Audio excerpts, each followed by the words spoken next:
there are still plenty of big questions about whether Google's purchase of Motorola this week will pan out. Earlier today, I spoke with one of the skeptics, Esther Dyson. She is one of the best-known angel investors, having fueled dozens of startups.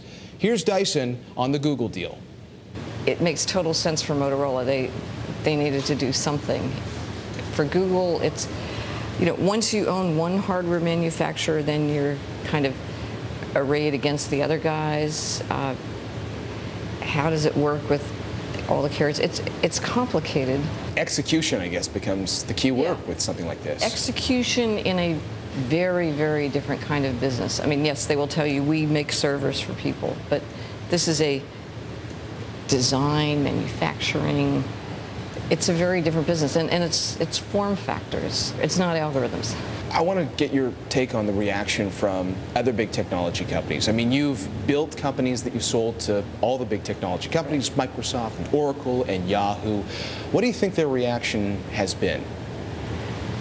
Well, I think Apple is probably snickering. I mean, it's like if you want to buy something, Apple's clearly the leader in this whole field, and everybody else is kind of secondary.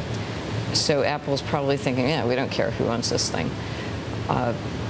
Oracle, I don't think it really matters to them in one sense or another. I mean, anybody who's been through an acquisition is going to think, wow, it's so tough to meld cultures. And if you don't meld the cultures, then what's the point of doing it? What about this whole IPO process right now? I mean, you could argue that some companies wouldn't have even had the opportunity to consider going public if Facebook hadn't led the way, and many had anticipated that Facebook eventually will go public. Now that the markets have run into some turmoil, what's your thought on that whole process? Well, I mean, I would argue it was LinkedIn that led the way. Sure. And they did it very nicely. Disclosure, I'm on the board of Yandex, which kind of came in that window. And now we have Groupon, which I personally don't think is ready to go public. And so you have a combination of the economy going sour again, and I think that particular bubble is already over.